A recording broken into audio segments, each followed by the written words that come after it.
കേര പദ്ധതിക്ക് ലോകബാങ്ക് നൽകിയ വായ്പ വകമാറ്റി ചെലവഴിച്ചെന്ന വാർത്തയിൽ അന്വേഷണം പ്രഖ്യാപിച്ച വിഷയത്തിൽ മാധ്യമങ്ങളെ വിമർശിച്ച് മുഖ്യമന്ത്രി പിണറായി വിജയൻ. സർക്കാരിൽ രഹസ്യമായിരിക്കേണ്ട ഒരു രേഖ ചോർന്നു. അത് എങ്ങനെ ചോർന്നുവെന്ന് ഏതെങ്കിലും മാധ്യമപ്രവർത്തകനെയോ സ്ഥാപനത്തെയോ വിളിച്ച് ചോദിച്ചിട്ടുണ്ടോ?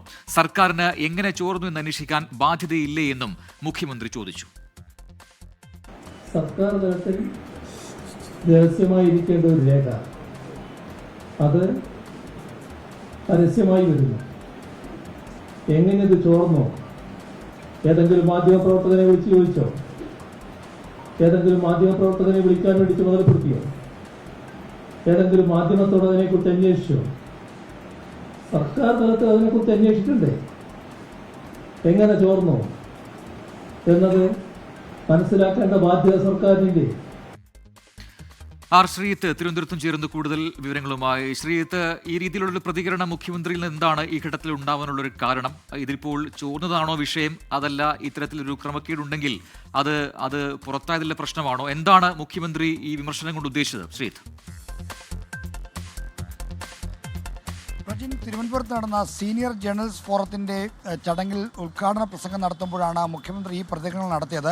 മുഖ്യമന്ത്രിയുടെ ഉദ്ഘാടന പ്രസംഗത്തിന് മുമ്പ് സ്വാഗതം ആശംസിച്ച മുതിർന്ന മാധ്യമപ്രവർത്തകൻ കേരളത്തിലും മാധ്യമ സ്വാതന്ത്ര്യത്തിന് എതിരായ ചില കാര്യങ്ങൾ സംഭവിക്കുന്നുണ്ട് എന്ന കാര്യം ചൂണ്ടിക്കാണിച്ചു. അതിന് ഉദാഹരണമായി കേര പദ്ധതിയുമായി ബന്ധപ്പെട്ട് മാധ്യമ സ്ഥാപനങ്ങൾക്കെതിരെ നടക്കുന്ന അന്വേഷണത്തെപ്പറ്റി ചെറുതായി പരാമർശിക്കുകയും ചെയ്തു.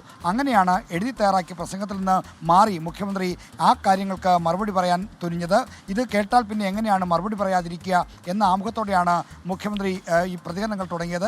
കേര പദ്ധതിയുമായി ബന്ധപ്പെട്ട രേഖ ചോർന്നതിനെപ്പറ്റി മാധ്യമ സ്ഥാപനങ്ങൾക്കെതിരെയോ മാധ്യമപ്രവർത്തകർക്കെതിരെയോ ഒരു അന്വേഷണവും നടന്നിട്ടില്ല. അത്തരം അന്വേഷണം നടത്താൻ ആരെയും ചുമതലപ്പെടുത്തിയിട്ടുമില്ല. മറിച്ചുള്ള വാർത്തകൾ അടിസ്ഥാനരഹിതമാണ് എന്നാണ് മുഖ്യമന്ത്രി സൂചിപ്പിച്ചത്. എന്നാൽ ഇടതുപക്ഷത്തിനും സർക്കാരിനുമെതിരെ എന്തെല്ലാം തരത്തിലുള്ള വാർത്തകളാണ് ഇവിടെ നടന്നുകൊണ്ടിരിക്കുന്നത്. മാധ്യമപ്രവർത്തനത്തിന്റെ പേരിൽ ദുരുപദിഷ്ടമായ പല വാർത്തകൾ വന്നപ്പോഴും ഒരു മാധ്യമ സ്ഥാപനത്തെയും വിളിച്ചു ചോദിക്കാൻ മുതിർന്നിട്ടില്ല.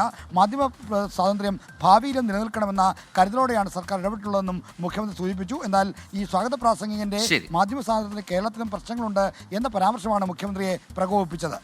ആർ ശ്രീജിത്താണ് വിശദാംശങ്ങൾ നൽകിയത് തിരുവനന്തപുരത്ത് നിന്നും.